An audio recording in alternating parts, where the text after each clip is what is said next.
হে দোস্ত নমস্কাৰ আপোনালোকক মোৰ ইউটিউব চেনেলটোত স্বাগতম জনাইছোঁ। মই আহিছোঁ আজি মোৰ ওচৰৰে অলপমান দূৰত বৰবিলা বকলা গোঁসাই থানত। আজি বহুত দিনৰ মূৰত ভগৱানৰ দৰ্শন কৰিম বুলি ভাবিলোঁ। এই এখন নতুনকৈ পিলপিলি কিনিছোঁ আৰু এই পিলপিলিখন মন্দিৰত দিম বুলি ভাবিছোঁ। আৰু এইটো মহাদেৱ মন্দিৰ, মহাদেৱ মন্দিৰত সেৱা এটা কৰি লওঁ, তাৰপিছত মেইন মন্দিৰত সোমাম। আজি আপোনাৰ এই ভিডিঅ'টো অলপ থুলমূলকৈ অলপমান দেখাই দিম।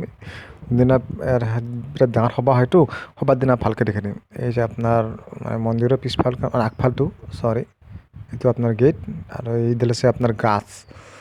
যেন বহুত পুৰণা গাছ হয়, আপোনাৰ মিনিমাম 400-500 বছৰ পুৰণি গাছ হয়। এইবিলাক আপোনাৰ শিয়াৰবিলাক গাজে গাজে আহে, আমি দাঢ়ি গজা বুলি কওঁ আপোনাৰ। সেই হিচাপে আপোনাৰ এইবিলাক অমলি আহে, এনেকৈ থৈ দিছে। বহুত পুৰণা হিচাপত গাছ হয়, আৰু এইবিলাক গাছ একবাৰ লাৰি চালোঁ দিয়ক। আৰু বহুত পুৰণি গাছ। শিৱ মন্দিৰ আছে ইয়াতে এটা, আৰু ইয়াতে আপোনাৰ নাম কীৰ্তন ধৰা হয়। আৰু সৌখন হৈছে আপোনাৰ মঞ্চ, ৰাজহুৱা মঞ্চ, আৰু ইয়াতে এটা দেউলো আছে। দেউলটো আপোনাৰ আছে, তেখেতে অলপমান দেখুৱাই আছোঁ আপোনালোকক। আগতে এইখিনি জেগা চাই লওক।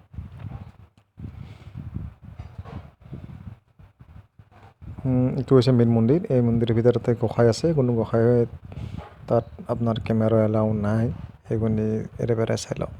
এইটো স্থাপিত হৈছিল আপোনাৰ 1304 চনতে, আৰু 1897 চনতে স্থাপিত হৈছিল।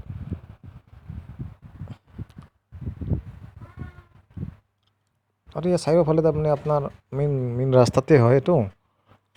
বিৰাট যেতিয়া উৎসৱ আহে তেতিয়া আপোনাৰ হৈ যায়। এইটো আপোনাৰ দেউল হয়, এইটো হেৰি হয়, আপোনাৰ পূজা কৰা হয়, আৰু এইটো আপোনাৰ লান হয়।